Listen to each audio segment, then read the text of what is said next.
जब बहू ने खा ली हंसने वाली दवा। किशनगढ़ गांव में कीर्ति अपने बेटे दिवाकर और बहू अंशु के साथ रहा करती थी। तीनों बहुत ही हंसी खुशी अपना जीवन व्यतीत कर रहे होते हैं। अरे बहू, आज खाना मैं बना देती हूँ। नहीं माँ जी, आप क्यों तकलीफ कर रही हैं? आप आराम कीजिए, खाना मैं ही बनाऊंगी। कितनी अच्छी बहू मिली है मुझे। भगवान ऐसी बहू सबको दे। सब कुछ ठीक चल रहा होता है कि एक दिन गलती से अंशु हंसने वाली दवा खा लेती है। बस उस दिन से सब कुछ बदल जाता है। अरे बहू, मेरे घुटनों में बहुत दर्द हो रहा है, जरा बाम तो दे दे। अरे बाम लगाकर क्या करोगी माँ जी? मैं पाँव दबा देती हूँ। अरे एक तो मुझे पाँव दर्द हो रहा है, ऊपर से तुम हंस रही हो। आई एम सॉरी माँ जी। अरे फिर से हंस रही है। जा तू मेरे कमरे से, मुझे तुझसे बात नहीं करनी। हे भगवान, ये क्या हो गया? अब माँ जी क्या सोचेगी? 2 दिन बाद कीर्ति घर में किटी पार्टी रखती है। उसकी सभी सहेलियां घर आने वाली होती हैं। अरे बहू, मेरी कुछ सहेलियां आज दोपहर को घर आने वाली है। आज कुछ खाने में अच्छा सा बनाना। सहेलियां? क्यों? मेरी सहेलियां नहीं हो सकती क्या? तुम फिर से हंस रही हो। नहीं माँ जी, मैं हंस नहीं रही हूँ।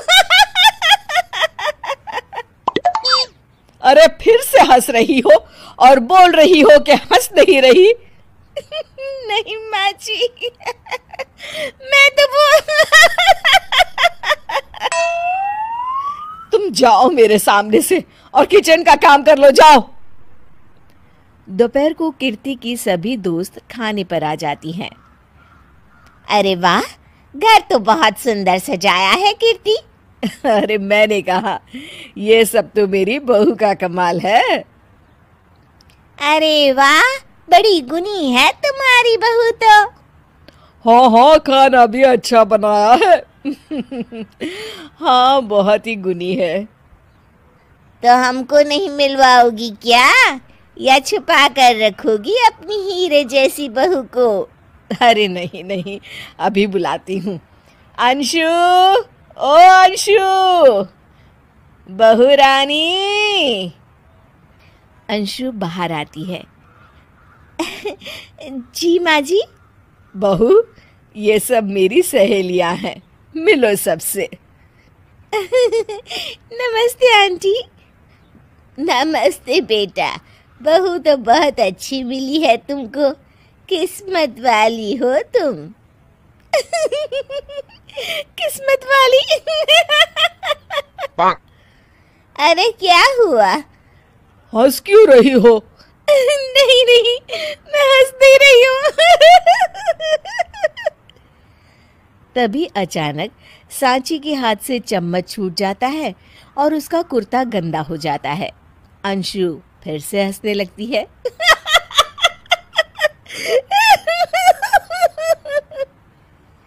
इधर सब सहेलियां गुस्सा होकर चली जाती हैं।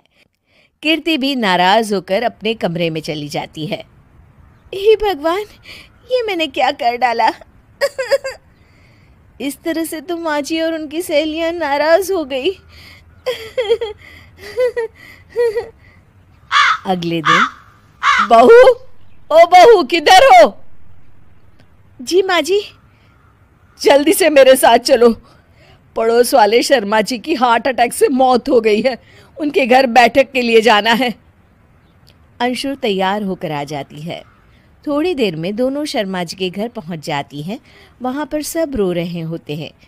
कीर्ति शर्मा जी की बीवी के पास बैठकर उन्हें सांत्वना देने लगती है। बड़े अच्छे इंसान थे मेरे पति। अच्छा। तुम हंस क्यों रही हो? वो अच्छे थे।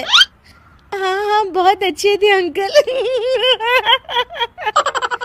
अरे अंशु, हंस मत।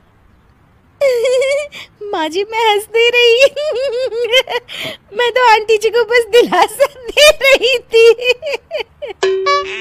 सब औरतें अंशु की इस हरकत से हैरान हो जाती हैं। कीर्ति भी बहुत शर्मिंदा होती है और वो अंशु को लेकर फटाफट घर लौट आती है। अंशु, क्या हो गया है तुझे? हंस क्यों रही थी तू वहां पर? नहीं बाजी, मैं तो बस अरे तो फिर से हंस दी। जा तू अपने कमरे में, मुझे तो तुझसे बात ही नहीं करनी। मेरा बेटा ही तुझसे बात करेगा अब। रात को जब दिवाकर घर लौट आता है तो कीर्ति दिवाकर को सब कुछ बताती है। ठीक है माँ, आप फिक्र मत करो, मैं अंशु से बात करता हूँ। दिवाकर अपने कमरे में जाता है। जी आ गए आप? कैसे हैं? मैं तो ठीक हूँ, बस सर में हल्का दर्द है। सर में दर्द? अरे इसमें हंसने की क्या बात है? नहीं, मैं हंस दे रही हूँ। मुझे तो फिक्र हो रही है आपकी।